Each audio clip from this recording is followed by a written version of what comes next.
part of a CPAS series. Just a little bit of background. John mentioned I served in the Obama administration as Assistant Secretary of Defense for Global Strategic Affairs, and had under me Deputy Assistant Secretaries for Nuclear Policy and Missile Defense, for Space and Cyber and Counterproliferation. And the Deputy Assistant Secretary for Nuclear and Missile Defense was Brad Roberts, who later wrote a major book while based at Stanford on nuclear deterrence, and has been for 5 years running the Center for Global Security Research at the Lawrence Livermore National Lab. I worked closely with Brad in the early days of the Obama administration on the nuclear posture review. And later on, even after I left, Brad became a key guy to go to the allies and basically explain and whip up their support for the NPR.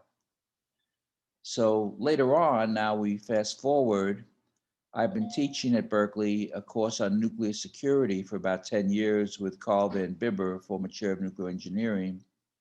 And we wanted a guest lecturer to speak about extended deterrence. So I thought of Brad, and he gave a terrific lecture in March of this year. Then in April, I was invited to give a lecture on the same subject by Los Alamos National Lab. So I began with Brad's material and revised it and added some of my own experiences and gave that lecture in April. And now I revised it slightly again for this session today. So that's the background of the material I'm going to present to you. So Christine, next slide, please. We're going to talk about the concept of extended deterrence, a little bit about its history, the challenges to U.S. nuclear extended deterrence policy, and then some conclusions. Next. Michael Howard, the eminent British strategist and historian who helped found the International Institute for Strategic Studies in London, wrote a very important paper on deterrence, consensus, and reassurance in 1983. This was at a time when Europe was very much divided over the US response to Soviet deployment of SS-20 intermediate range missiles in the Western district of the Soviet Union. And he made the case that as important as deterrence was to foment the alliance relationship, it was also key to understand the concept of reassurance, that the US was constantly in need to reassure the allies of our commitment to their defense. This was based at the time on concern about Soviet aggression in Western Europe and US security guarantees, both verbal and physical, to maintain their security. Next slide. The concept of deterrence, I think most of the audience would know, includes communication of a credible threat to enact punishment, in this case, primarily if the Soviet Union attacks a NATO member state, credibility requiring will plus capability. Now, countries have varied differently in their interpretation and the credibility of the US extended deterrence. The French in particular have been difficult for the United States to deal with. And I had an interesting experience some years ago, back in the 70s, to visit France and spend a good bit of time with Pierre Gallois, one of the intellectual fathers of the French nuclear force de frappe. We had a wonderful dinner in his home on the right bank of the Seine, a beautiful apartment. And then he kind of dismissed his wife, which isn't really, an appropriate thing to do under any circumstances, but he did. And he invited me into his drawing room for brandy and cigars. And over brandy and cigars, he said, "I'm sure you would like me to tell you about the origins of the French nuclear force." I said, "Yes, I would." And he said, that he said the following. He said, "We French, since 1870, have fought many wars. We fought the Germans in 1870. We fought the Germans again in World War One. We fought the Germans again in World War II. We fought the Vietnamese communists in Indochina when France was still the colonial power there. And we fought the Algerians later in the 1950s. And Galois said that the key common feature of every one of these struggles was France lost the war. They lost to the Germans in 1870. They lost to the Germans in the First World War, the Germans in the Second World War, the Vietnamese when they were surrounded and destroyed in Dien Bien Phu in 1954. And also they were let down by the US not supporting them when they seized the Suez Canal with the British and the Israelis in 1956. So he said, we became convinced that we cannot contend with conventional forces alone. And the only way to protect French sovereignty is with a nuclear deterrent. So that's why we have nuclear forces, and we can never be completely reliant on the Americans. Uh, every country is different. For example, with Israel, the US has no stated security guarantees with Israel. It has been the key arms supplier of Israel since the late 1960s. But you may recall, and this relates to the JCPOA, the Iranian nuclear deal, that before that time, the US embarked, probably with the Israelis, although it's never been recognized as such, in Project Olympic Games, where the US combined with Israel in cyber attacks on Iranian gas centrifuges in order to disable them and slow down their nuclear weapons acquisition program. This is from 2008 to 2010, while I served in the government. Now, it turns out that the motivation behind the US alleged attack was not just to slow down the Iranian development program, but it was also to reassure Israel that the Obama administration was serious about protecting Israel from an Iranian attack, and that in conducting the cyber attack, we were serious about it. So this was actually a way to reassure Israel and dissuade Israel from attacking Iran separately. The US had no interest in seeing Iran attacked from the air, from missiles and aircraft by Israel, which it still doesn't have to this day. So again, extended deterrence is a two-sided coin. It's about deterring a threat, and it's also about reassuring allies. Next slide.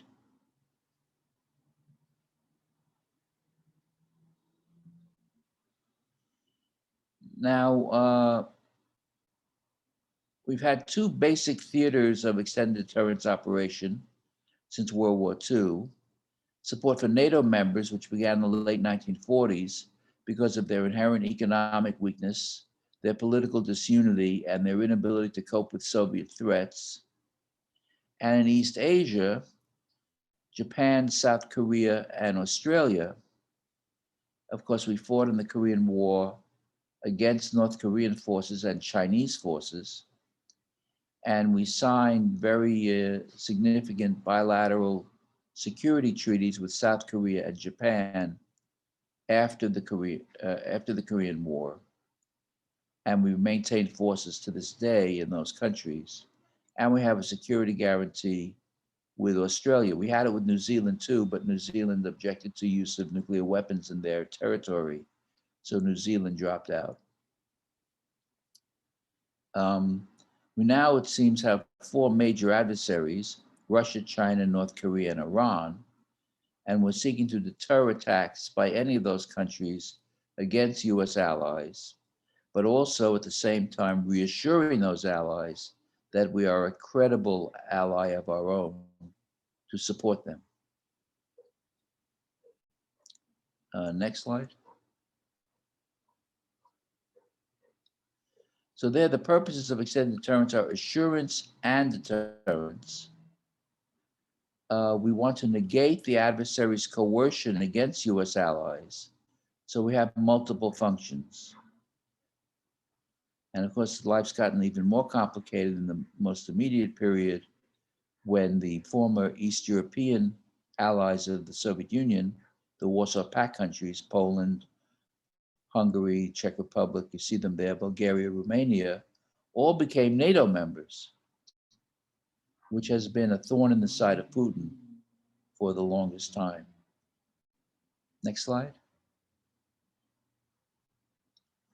How does extended deterrence work? There's a declaratory policy of an unequivocal statement of US leadership, and there's technical means on the ground of conventional and nuclear weapons. We deter by one of two ways: by denial, example through missile defense to defend territory against an attack, and we deter by punishment, counterforce retaliatory strikes against the adversaries. The Allies are continuously wondering, will the Americans fulfill their commitments?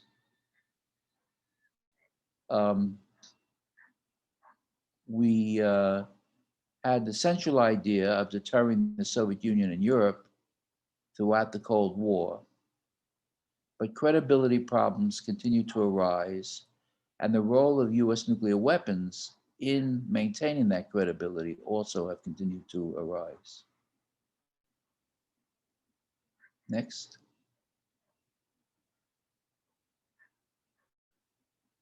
Here we have the two venues for extended deterrence operation: the Korean Peninsula, with Seoul just 35 miles from the Korean border, and there's Pyongyang in the north, and on the other side, the Soviet Union with Belarus, which is just in the news today about their kidnapping of a critic of Lukashenko, the Belarusian leader, and Ukraine, which is a special problem because it's not a NATO member and it's not an ally of Russia either. It had wanted to become a NATO member and a European Union member. And what's happened, of course, since 2014 is the Russians have seized the area of the Crimean Peninsula and seized the Donbass region in eastern Ukraine. So the US doesn't have really a credible means to deter the Russians in Ukraine, but we have been willing to provide defensive weapons to Ukraine to protect them. On the west side, on the left side, there's Seoul. U.S. maintains a force of about 28,000 troops in Seoul. We had nuclear weapons there for a long time, but they were withdrawn after the end of the Cold War. And we have major forces in Japan, aerial and naval forces there, and further south in Guam, which you can't see on the map. So the deployment of forces is essential to maintain the credibility of extended deterrence. On the right side with NATO, there are NATO weapons, nuclear weapons, controlled by the US in Belgium, in the Netherlands, in Turkey, and in Italy. At one point, we had as many as 8,000 nuclear weapons in Europe. We now have a force that's alleged to be about 200 or fewer weapons in there as a tripwire, basically telling the Russians that if they attack any NATO member, this could cause a US nuclear response. A core current consideration is the dealing with the Baltic states, Latvia, Lithuania, and Estonia in the upper right corner of the European map. Estonia and Latvia and Lithuania were originally independent states that became absorbed into the Soviet Union in the 1920s. And they stayed that way until the end of the Cold War, the collapse of the Soviet Union in 1991. They became independent, and then they became NATO members. So Lithuania, Latvia, and Estonia are currently NATO members. And NATO, remember, is a collective defense agreement. An attack on one is an attack on all. It is interesting to note that the only time Article 5 to implement the commitment, the only time that's been actually implemented was when the US was attacked on 9/11 and we committed forces to Afghanistan, as did a number of NATO countries.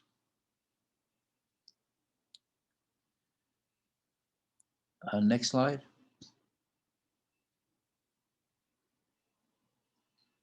We're concerned about the failure of extended deterrence, coercion against US allies, or war, miscalculation.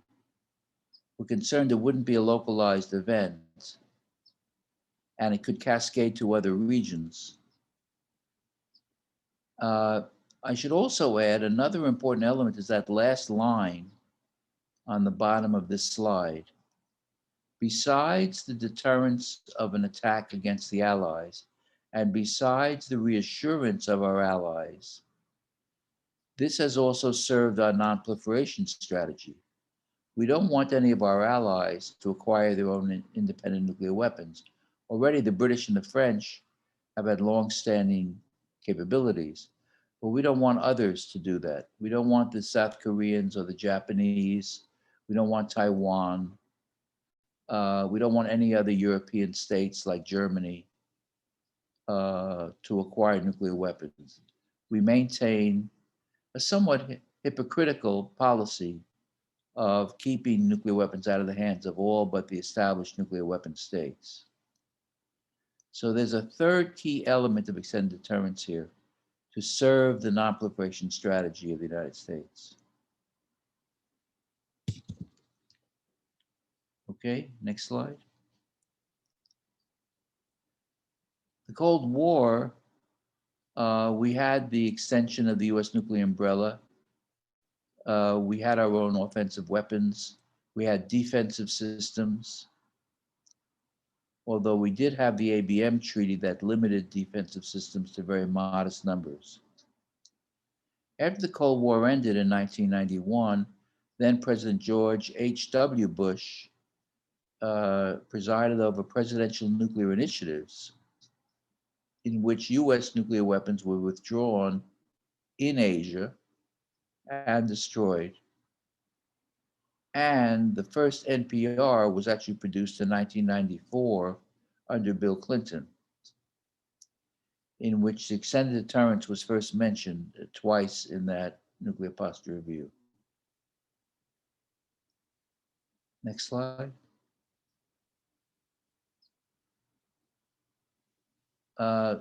After Clinton, the George W. Bush administration began to re-emphasize US nuclear strategy to assure, dissuade, defeat, and deter adversaries. But Obama struck out on his own with a major new initiative in his speech in Prague in April 2009, in which he called for a visualization of a world without nuclear weapons. But this didn't actually do a lot of good. There were North Korean nuclear tests, and the South Korean and Japanese prime ministers, South Korean president, Japanese prime minister, both called Obama to express their concerns.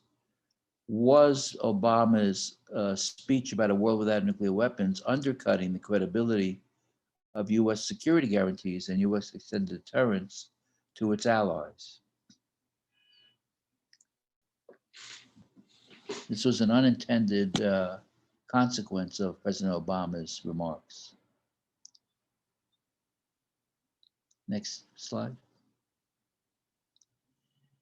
In East Asia, the strategic environment worsened because of North Korea's threats and China's assertiveness. And Japan and South Korea emphasized to us the desire to participate in the US presidential decision about the actual use of nuclear weapons. Remember, it's only the President of the United States who could make the decision to use these weapons. We haven't had in East Asia, as we have in Europe, a collective consultative mechanism between the US and its allies. We have bilateral agreements with Japan, bilateral agreements with South Korea, and implicit a bilateral arrangement with Taiwan to provide them with defensive weapons. There's also no nuclear sharing mechanism like there is with NATO. Now, I had some of my own experiences at this time. When I was in government in 2009 and 2010, I chaired the NATO high-level group. The NATO high-level group is the body that reviews and coordinates and recommends NATO nuclear strategy. Remember, you've got this complex arrangement. You've got US, France, and Britain, each with their own independent nuclear forces. And then you've got these nuclear forces stationed in Europe under US control that are part of NATO. It became very clear to me in my own role as chair, and by the way, this is a position that has been held by the Assistant Secretary of Defense for Strategic Affairs prior to my time and since my time. So it wasn't Michael Nacht who was chosen to chair this, it was the position I held that led to my chairing this. And I was particularly struck by the cordiality of the the newly arrived East European members of NATO, Poland, Hungary, the Czech Republic, who came up to me privately in the coffee breaks and said, not to Michael Nacht, but as the US representative, we want to thank you for allowing us to join NATO, because if it hadn't happened, we would be under Russian control today. So the East Europeans remain very fearful of Russian coercion or control. And this is very important for us to remember as we fashion on extended deterrence policies. New slide. Emerging challenges. Now, there are a couple that come to mind. Russia has instituted an escalate to de-escalate strategy. This remains controversial. Some of the Russians even claim it doesn't exist, but I think a lot of Americans believe it is operational. And this would be applied primarily to the Baltics, where the Russians would actually move into one of the Baltic states or more. Baltic states, of course, are NATO members. And then as the US and NATO members would seek to repulse the Russian forces with conventional forces, the Russians would use some small yield nuclear weapons to basically try to trump the US, Trump with a small t, not Donald Trump, and dissuade the Americans from continuing to counter the Russian forces. Russians escalate to nuclear weapons to de-escalate the conflict. This has led actually to Trump in his nuclear posture review under General Mattis, calling for low-yield submarine-launched ballistic missiles and sea-launched cruise missiles as a way to counter the escalate to de-escalate strategy. Similarly, we're confronted with a new strategy by China, which has moved, as I'm sure many of you know, large forces into the South China Sea and also into the East China Sea. And they claim all that as their territorial seas, which has not been validated by international bodies. The US classifies the China strategy as A2AD, anti-access area denial. And we again want to have a credible deterrent against Chinese aggression in those waters or against South Korea or Japan. So we've been trying to have more sophisticated deployment of carrier-based aircraft in the area and submarines with nuclear weapons in the area. And this is also an effort to signal to the North Koreans that they should be deterred from attacking South Korea. We want our adversaries, the Russians and the Chinese and the North Koreans, to understand that their set of ideas is wishful thinking on how to win a war against the United States. Uh, we know that the adversaries are pretty well prepared in their theories of victory, and we're trying to develop comparable theories of victory to negate them. It's not at all clear any longer whether the US has the capability to conduct two wars simultaneously, one in Europe with the Russians, one in East Asia with the Chinese. So can we really reduce the role of nuclear weapons? It's not clear. And I think there may be some more on the slides with Trump. Trump muddied the waters somewhat with his own policies. Let's move on. Next slide. There's also an effort by many non-nuclear states on a treaty on the prohibition of nuclear weapons. But the US and the other nuclear weapon states have not signed on. And this seems to be primarily an effort to weaken or break the US nuclear umbrella with its allies. So the US is not supportive of this treaty. We're very interested in continuing to reduce strategic nuclear weapons with the Russians. Biden has now extended that treaty for 5 years, the New START treaty, but he has never said that we want to go to zero, as Obama had somehow visualized. New slide.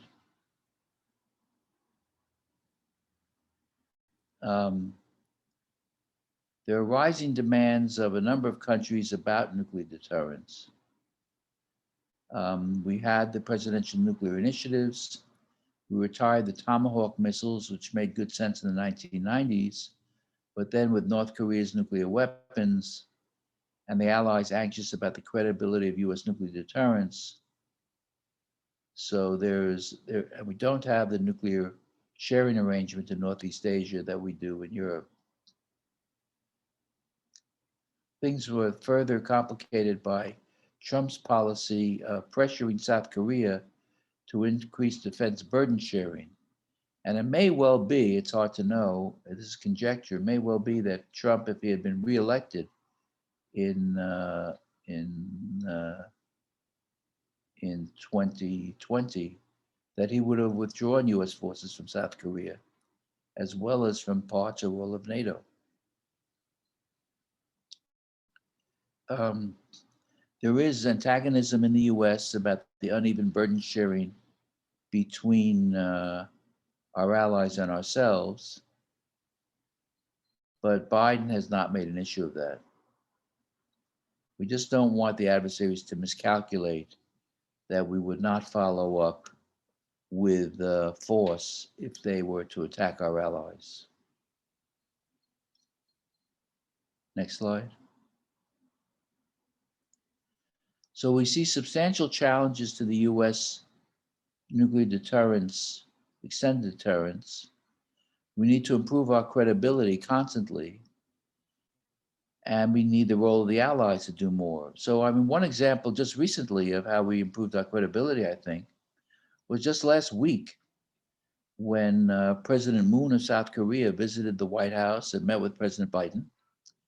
And there was a special ceremony, some of you may have seen on television, where a veteran of the Korean War, an American soldier, was given the Congressional Medal of Honor.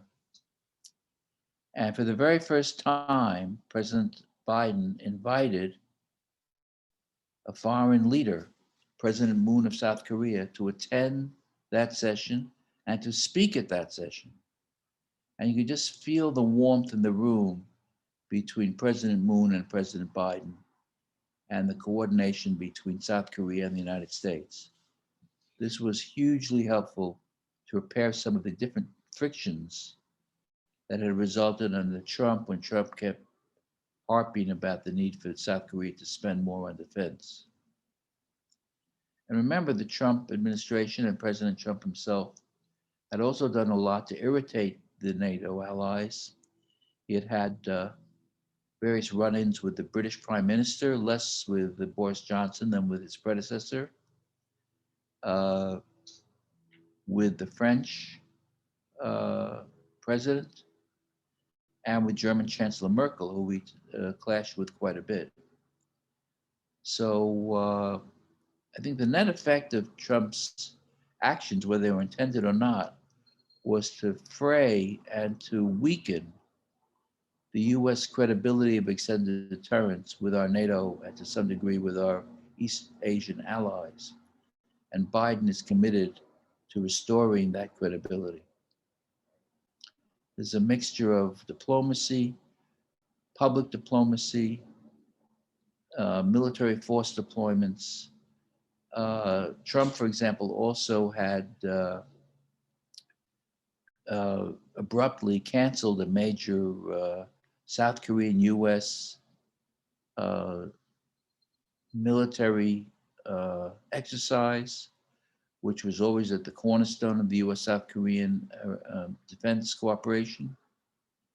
He didn't even tell the Secretary of Defense he was doing that.